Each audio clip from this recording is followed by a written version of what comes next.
Bonjour tout le monde, bienvenue dans cette nouvelle capsule vidéo où je vous présente les cycles économiques. Donc, un cycle économique, c'est quoi? En fait, c'est que ça va représenter l'ensemble des fluctuations des activités économiques d'un pays. Dans le fond, ce qu'il faut savoir, c'est tout d'abord comment c'est mesuré un cycle économique. On va se fier sur une mesure que vous connaissez déjà, soit le PIB réel. Donc, le cycle économique, ce qu'on sait, c'est qu'en général, le PIB réel d'une économie va fluctuer. Il va augmenter, il va faire une phase d'augmentation, puis il va y avoir une phase de diminution pour toutes sortes de raisons. Ici, je vais juste faire PIB réel mesure l'activité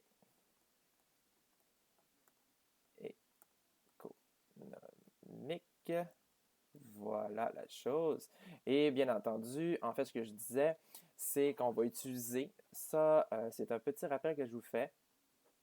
On dit que le PIB, représenté par le Y, est égal, et là, c'est par la méthode du calcul des dépenses, à la consommation des ménages, plus les investissements des entreprises. Donc, ça, c'est tout ce que les agents économiques vont dépenser. Donc, les consommateurs, les entreprises, plus, par un gros G, c'est les dépenses du gouvernement. Donc, ce que les États vont verser en salaire, vont également, pas en verser en salaire, excusez, ce qu'ils vont investir dans l'infrastructure publique, comme des ponts par exemple, des hôpitaux, pour compléter mon dessin, et évidemment la partie du commerce international, les exportations, moins la différence, soit les importations. Pourquoi on soustrait ici les importations? Simplement, un petit rappel, c'est que bien qu'une personne ait acheté bien qu'un étranger ait acheté au Canada un produit, ce dernier n'a pas été produit au Canada, donc il doit être retiré du calcul du PIB. Donc, c'est pour cette raison qu'on va on va soustraire en fait l'importation. Juste ici, pour qu'on puisse fixer les choses, on pourrait, par un abus de langage, dire que ça représente la demande intérieure. Pour ceux qui suivent des cours de commerce international, demande intérieure, ou les dépenses internes, si on veut faire lien avec le cours d'économie globale, les dépenses intérieures. Et cette partie-ci, on pourrait dire que c'est plutôt les dépenses extérieures, plus communément appelée la balance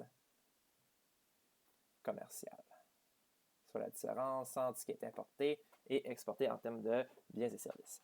Donc, avec cette petite équation, en fait, on peut voir comment le PIB, donc ça je vous rappelle que c'est le PIB réel peut fluctuer. Hein? Si on prend dans le contexte où nous sommes présentement avec le coronavirus, clairement, ça, c'est diminué énormément.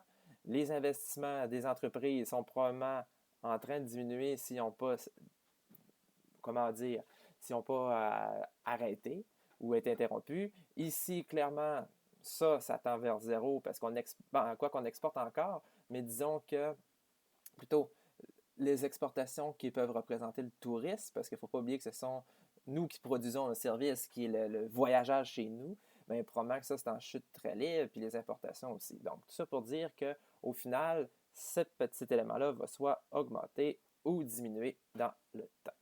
Mais, donc, il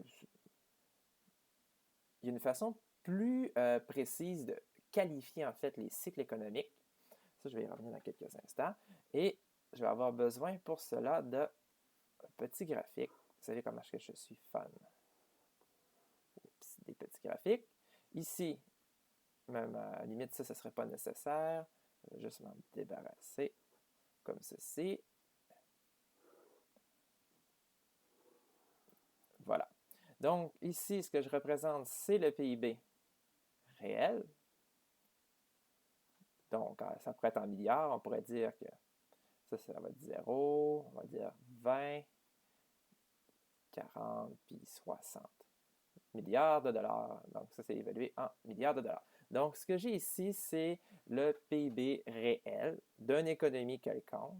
Puis, on va voir différentes fluctuations, donc série d'augmentation de diminution de la production, donc du PIB. Le premier terme qu'on va voir, c'est une phase qu'on appelle d'expansion, qui signifie simplement que le PIB réel a augmenté. Donc, graphiquement, ça pourrait ressembler à une période qui ressemble à ceci.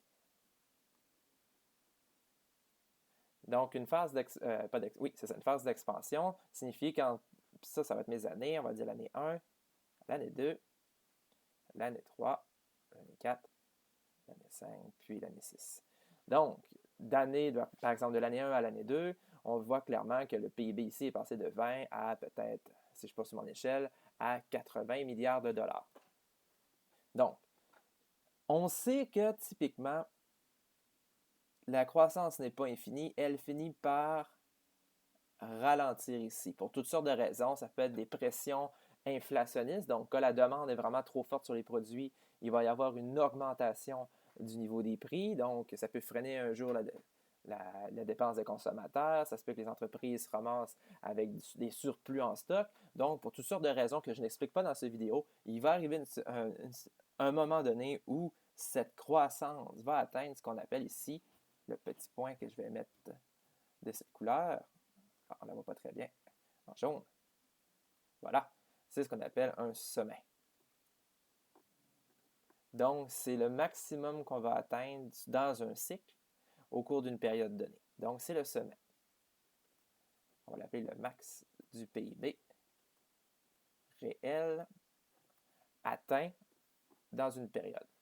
Donc, on s'en doute, une fois qu'on atteint un sommet, tout ce qui monte finit par redescendre. Donc, typiquement, c'est ce qu'on va appeler une phase de récession. Une phase de récession, c'est caractérisé par un PIB réel qui diminue d'une année à l'autre. Donc, ici, clairement, on est parti d'un sommet, puis on voit que tranquillement, pas vite, le PIB recommence à diminuer pour atteindre, et on espère un jour l'atteindre, ce que nous appelons un creux. Creux, donc, c'est le minimum du PIB réel. PIB, oui. Pardonnez-moi, je vais juste prendre la peine de bien l'écrire. Bon, c'est le minimum du PIB réel dans un cycle. Donc, si je prends mon petit point rouge ici, ça, c'est ce qu'on appelle le creux. Si je ne l'ai pas fini d'indiquer, ceci, ça c'est un sommet.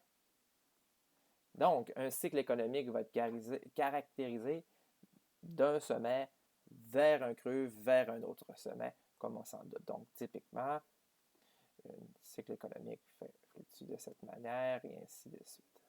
Donc, évidemment, là, ça semble... non, je suis content parce que c'est pas de l'air du tout symétrique. Donc, ce n'est pas un cycle économique, c'est difficile à prévoir. En fait, il y a toute une branche en macroéconomie qui s'intéresse justement à la fluctuation des cycles économiques.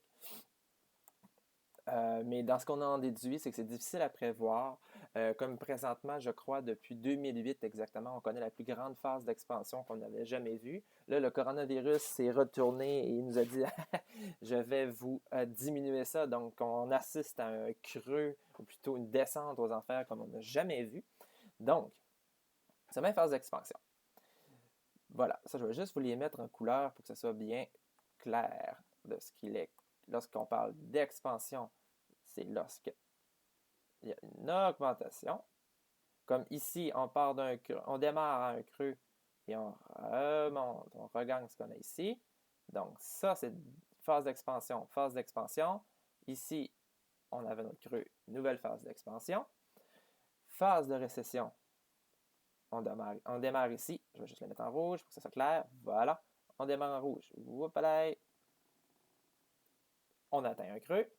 Et ici, c'est le même principe. On descend.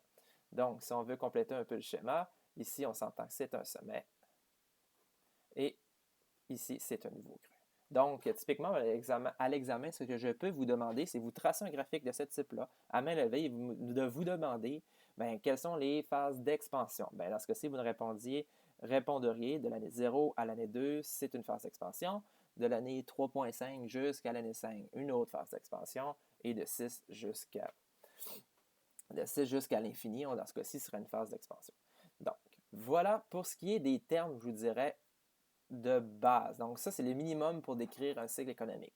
Mais les économistes vont utiliser une terminologie un peu plus, je dirais, précise.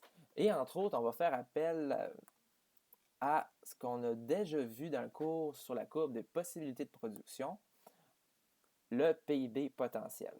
Donc, le PIB potentiel dans une économie, c'est la moyenne de sa croissance annuelle. On va qualifier ça de cette façon-là. Donc, c'est de dire qu'en moyenne, je pense comme au Canada, notre PIB potentiel, c'est une augmentation réelle, là, on s'entend, c'est d'à peu plus ou moins 2 point pour cent. Donc, on s'attend qu'annuellement, on devrait croître d'à peu près 1 pour cent. Donc, typiquement, dans une économie, il va y avoir des situations où on va dépasser ici. Donc, si on va être supérieur à notre PIB potentiel, ça, je vais juste indiquer ici que c'est le PIB, la ligne, là, potentiel. Donc, ça, c'est techniquement ce qu'on devrait s'attendre, mettons, à dire à l'année 1, normalement, on devrait être à 30, mais dans les faits, on est beaucoup plus élevé. Bon, ce qui peut expliquer cette situation, c'est une capacité de surproduction de notre économie, comme par exemple au Québec, avec un taux de chômage de l'ordre de 3,9, de 4 on est clairement dans une situation de pas de surproduction, mais de surcroissance, on pourrait dire. Donc, on est au-delà de notre capacité à produire, donc plus important que notre PIB potentiel, soit ce qu'on fait en moyenne. Donc, comme je vous disais, les économistes vont utiliser des terminologies qui sont un peu plus précises. Entre autres, il va y en avoir deux qui vont porter à confusion. Tu vas voir ce qu'on appelle la reprise économique. Bon, ils sont économique, oui, excusez-moi. Donc, la reprise économique, je n'écris pas la définition, je vais juste vous la représenter, ça va devenir rapidement clair. La reprise économique. Puis même, je vais peut-être utiliser... non, je vais utiliser ça. Donc, la reprise économique, c'est une situation où on part d'un creux. Oh, on ne le voit pas en tout. On va utiliser le crayon dans ce cas-ci. Donc, on démarre d'un creux et on va rejoindre le PIB potentiel. Donc, c'est du creux au PIB potentiel. Donc, on relance l'économie. Donc, on retourne dans ce qu'on va appeler un retour à la normale. Pour dire que ça, c'est la normale, le PIB potentiel. Donc, ça, c'est pour la reprise économique. Il y a également un autre terme que lui, on va utiliser une autre couleur également. On va prendre le rouge, je l'ai utilisé. On va prendre l'orange. L'orange, on va dire ici, juste me donner de l'espace pour travailler. Comme ceci. Voilà. Ça va être les phases de contraction. Contraction, c'est aussi une diminution du PIB. Donc, c'est une baisse du PIB jusqu'à... comment j'écris ça? Donc, c'est d'un sommet jusqu'au PIB potentiel de l'année. Donc, typiquement, c'est par exemple de cette zone-là qu'on voit ici jusqu'à ici. Ça, on appelle ça une contraction. Donc, l'économie retourne à ce qui devrait normalement être. Et après ça, ça redémarre. On poursuit, en fait, dans une récession. En fait, juste un petit mot sur la définition même d'une récession. En général, les économistes, il n'y a pas vraiment de définition officielle, mais on va dire qu'une récession, c'est une diminution du PIB réel pour au moins 2 trimestre. Ou, ce qu'il faut en comprendre, c'est 6 mois de diminution. Puis même encore, je mets un petit bémol là-dessus parce qu'il faut aussi regarder est-ce que c'est une diminution générale. Parce qu'on va souvent utiliser le terme de récession technique ou la récession technique, dans le fond, c'est un ralentissement, une contraction de notre économie. Donc, un ralentissement de l'économie, une contraction, oui, de plus de 6 mois, mais dans un secteur particulier comme les hydrocarbures, le pétrole, les voitures, etc. Donc, ce ne sera pas généralisé. Donc, on ne peut pas vraiment parler que c'est une récession au complet, mais plutôt on va utiliser le qualificatif de récession de l'ordre du technique. Technique pour dans le fond, on désigne le secteur. Donc, ça nous permet de voir les différentes phases et les différentes terminologies. Ici, donc, moi, ce que je vous conseille, c'est d'aller faire le petit exercice que j'ai mis en ligne qui vous permet de revoir, en fait, qui vous permet de bien identifier les choses, aussi de bien lire votre manuel parce qu'eux, ils vont le définir de façon beaucoup plus précise que moi. Donc, en terminant, je voulais vous montrer ce petit tableau qui est une façon différente, en fait, de représenter l'évolution du PIB. Tantôt, je vous montrais en PIB réel. Et ici, plutôt, ce qu'on voit, c'est un changement en pourcentage. Donc, on va parler concrètement de ce qu'on appelle du taux de croissance. PIB, ou le taux de croissance économique, qui, je vous le rappelle, la formule est la suivante, c'est le PIB réel. Là, je ne marquerai pas réel, là. Pardon un instant, parce que ça va faire un peu trop grand. Je vais juste aller chercher ici. Donc, ça va être le PIB au temps T. Donc, par exemple, si je m'intéresse à 1920, ça va être 1920, moins PIB au temps T moins 1. Donc, si j'étais en 1920, 1919, divisé par le PIB au temps T moins 1, donc à l'année moins 1, fois 100. Donc, ici, ce qu'on voit sur ce graphique, c'est vraiment le taux de croissance du PIB. Donc, et sur ce graphique, on peut repérer différents endroits. En fait, on peut qualifier ou revoir les cycles économiques. Juste une petite date comme les plus importantes, comme celle-ci, là. Ça, c'est 1900 à peu près. Ça provient, en fait, ça a démarré avec en 1929 environ. Et c'est le fameux crash. SH.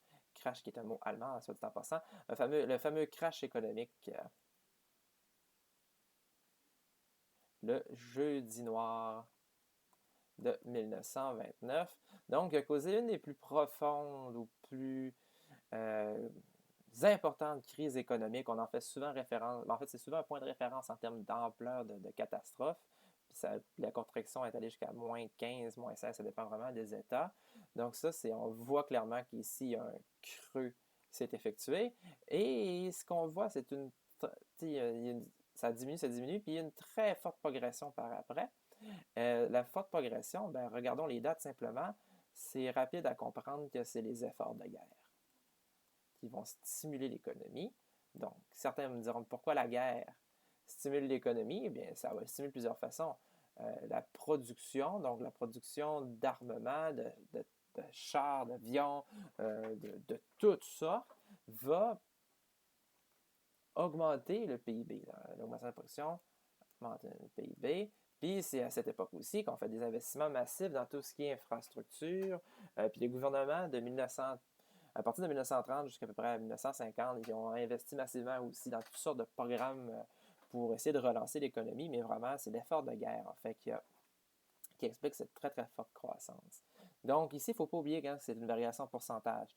Donc, ici, à peu près de l'ordre vite de même à 15%. S'en est suivi après d'une augmentation par année, mais de moins en moins importante, jusqu'à ce qu'à un moment donné, il y a une diminution du PIB.